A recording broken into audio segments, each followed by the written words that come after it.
শিলাজিৎ নামটা শুনে অনেকেই একটু ভুরু কুঁচকাবে। এটা তো সেক্সুয়াল স্টিমুলেটর হিসেবে ব্যবহার করা হয়। তাহলে দিদি কি বলতে চাইছে এটার মাধ্যমে? শুধু তাই নয়, এটা আমাদের শরীরের জন্য অনেকখানি কাজ দেয়। কি কি কাজ দেয়, কি কি ভাবে আমরা এটাকে ব্যবহার করতে পারবো, তার সামান্য কিছু কথা আমি তোমাদের সামনে তুলে ধরবো। আমাদের পুরুষের শরীরে যখন টেস্টোস্টেরন হরমোনের মাত্রাটা কমে যায়, তখন তার ভিতরে অনেক রকম পরিবর্তন লক্ষ্য করা যায়। যেমন তার যৌন চাহিদাও বা মিলনের চাহিদাও যেমন কমে যায়, তার সঙ্গে সঙ্গে চুল পড়ে যায়, ওয়েটটাও অনেকটা বেড়ে যায়, নিজেদেরকে খুব ক্লান্ত, অবসন্ন এবং বিষণ্ণ লাগে। শিলাজিৎ কিন্তু সেই কাজটাই খুব ভালোভাবে করে। টেস্টোস্টেরন হরমোনের এটা বাড়িয়ে দিতে পারে। আর তখন কি হয়, তখন একটা পুরুষের যে যৌবন ক্ষমতা বা যে সেক্সুয়ালিটি, সেটা কিন্তু অনেকটা বেড়ে যায়। এবং তার সঙ্গে সঙ্গে আর কি হয়, চুল যাদের পড়ছে সেই চুল পড়াটা রোধ হয়ে যায়। যদি ওজন তোমার খুব বেড়ে থাকে, ওজনটাও অনেকটা কমে যায়। মোদ্দা কথা, এটা কিন্তু সেক্স ড্রাইভটাকে বাড়িয়ে দিতে সাহায্য করে শিলাজিৎ। এ তো গেল একটা। দ্বিতীয়ত আরেকটা কি বলতো, পাহাড়ি জায়গায় এই শিলাজিৎকে কিন্তু খুব ব্যবহার করা হয় টনিক হিসাবে। কেন ব্যবহার করা হয় বলতো? অনেক সময় দেখবে পাহাড়ে উঠতে গিয়ে অক্সিজেন ডেফিসিয়েন্সি হয়।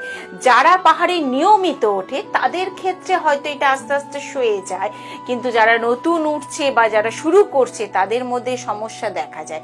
আর পাহাড়ি অঞ্চলের মানুষেরা, তারা তো তাদের পাহাড়েই থাকতে হয় এবং নিচে নামতে হয়, এবং এই যে পরিশ্রমটা তাদের কিন্তু করতে হয়।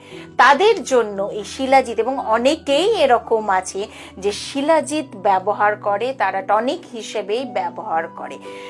রোগ প্রতিরোধ ক্ষমতাটা অনেকটা বেড়ে যায়, অনেক স্ট্রং হয়, মাংসপেশির যে শিথিলতাটা সেটা কমে যায়, মোদ্দা কথা গায়ের যে জোরটা সেটাও কিন্তু অনেকটা বেড়ে যায়।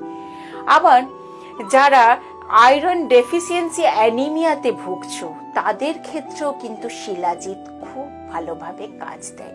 রক্তে হিমোগ্লোবিনের মাত্রাটা বাড়িয়ে দিতে পারে। ইনফার্টিলিটির ক্ষেত্রেও শিলাজিৎ ব্যবহার করা হয়। শুক্রাণু কাউন্ট বাড়ানোর জন্য শিলাজিৎ ব্যবহার করা যায়।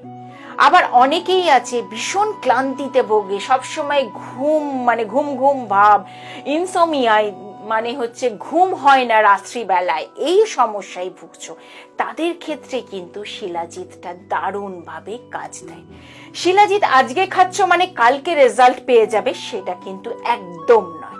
শিলাজিৎ একটু সময় ধরে খেতে হয়। মহিলারাও খেতে পারে, তবে গর্ভবতী মহিলারা একদমই নেই। যারা থ্যালাসেমিয়ায় ভুগছো তাদের ক্ষেত্রে কিন্তু একদম এটা বারণ।